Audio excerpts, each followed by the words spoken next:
or non-fiction, whatever it may be. It is coming from India, but where is the target? The target is not in India. The target is the world audience. All right. And once they target the world audience, they become famous there. They will be invited to different countries to give talks about their particular work.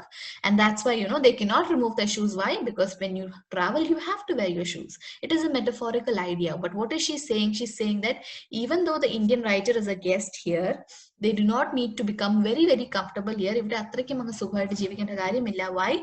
Because their target audience is not here. Their target audience is the world audience. And that's why they do not need to be comfortable in this space here, because they have the entire world waiting for them to accept them. All right. The forward mentioned above was written by Raja Rao when his novel Kantapura was published in London 55 years ago. Okay, now something about Kantapura. Kantapura was written by Raja Rao so many years ago, right? And remember, the forward and the novel that we discussed, the young Indian writer who was sitting in France and writing an English novel.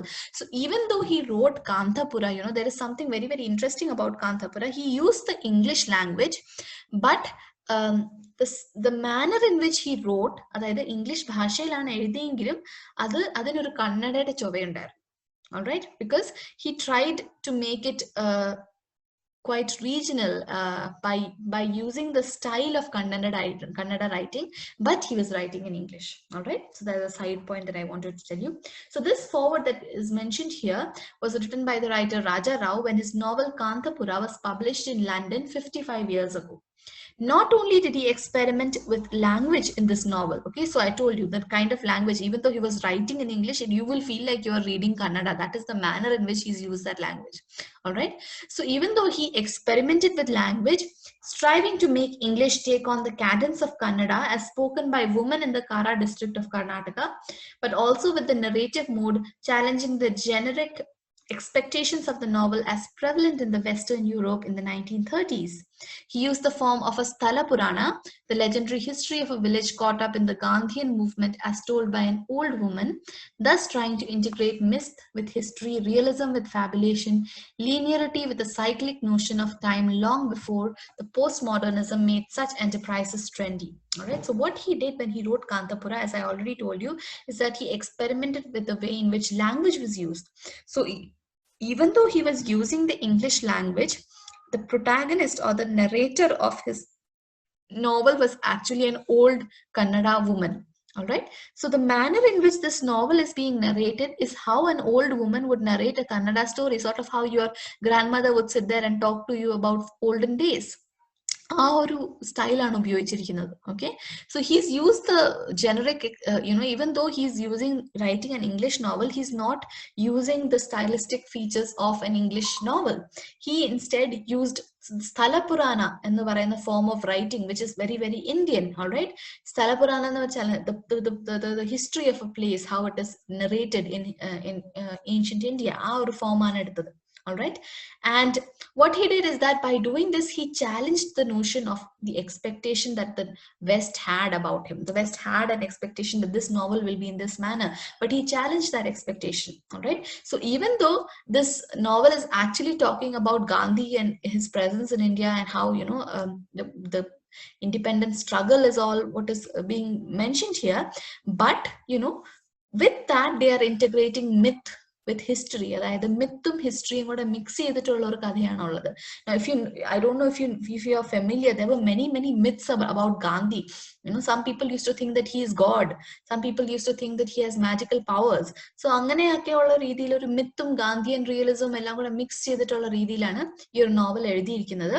So there was realism with fabulation. That means there was real and there was fabulated. Fabulated means made up stories. All right, there was linearity ഉണ്ടായിരുന്നു, അതേ സമയത്ത് cyclic motion ഉണ്ടായിരുന്നു. So all of these things are actually something that came after postmodernism in literature, in the Western literature.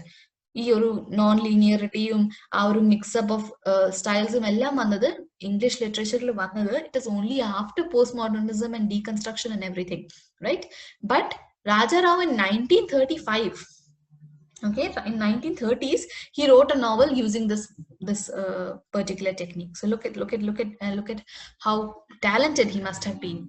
In the heyday of modernism, with its implicit ideology of the alienation of the artist and the deliberate separation of art from mass culture and community life, this novel predictably did not get much attention in England. All right, so at that particular point there was modernism de samayathu polum, all right, avade in modernism de tenets endana that the artist has to be separated from the work, all right, and mass cultural in the community life il ninneല്ലാം separate ചെയ്ത് isolate ചെയ്ത് വേണം പഠിക്കാൻ എന്നൊക്കെയുള്ള ideas ആയിരുന്നു ഉണ്ടായിരുന്നത്.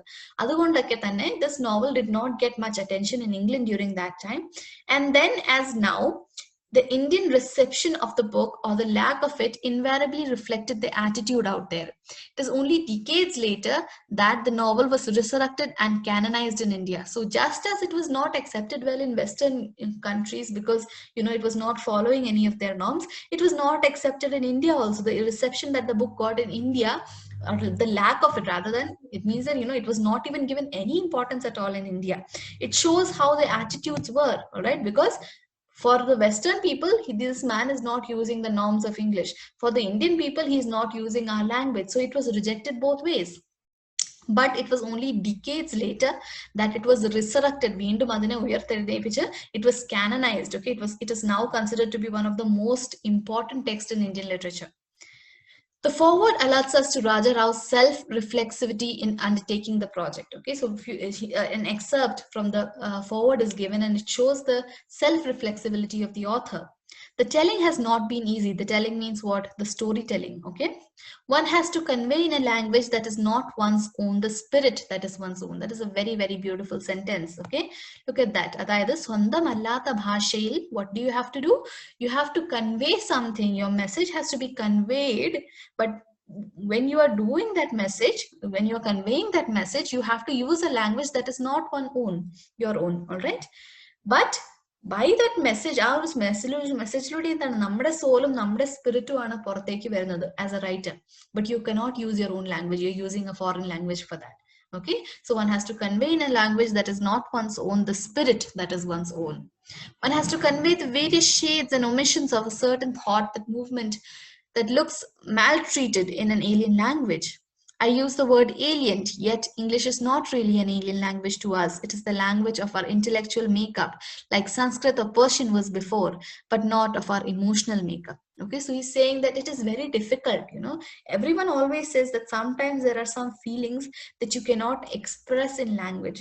Even if you do use language to express your innermost anguishes and feelings and emotions, you can do it best in the language that is closest to you, and that language is usually your mother tongue. All right, our mother tongue സംസാരിക്കാൻ കഴിയാവുന്ന പോലെ വേറൊരു ലാംഗ്വേജിലും പറ്റില്ല. But here what he's saying is that it is very, very difficult to show the various shades of meaning that he wants to convey through a foreign language, through an alien language. He says that I am using the word alien for the language English, but English is not an alien language. Is it alien? No, it is very much deep-rooted in India today. It is the language of our intellectual makeup, like Sanskrit or Persian was before. Before English, the most important languages were Sanskrit and Persian. All right, but it is an intellectual language, the language that is used for formal purposes. It is not the language of our emotional makeup, or it is not the language that we use to show our emotions. Our emotions are not in English. Our emotions are always in our mother tongue. All right, so that is what the Raja Rao says.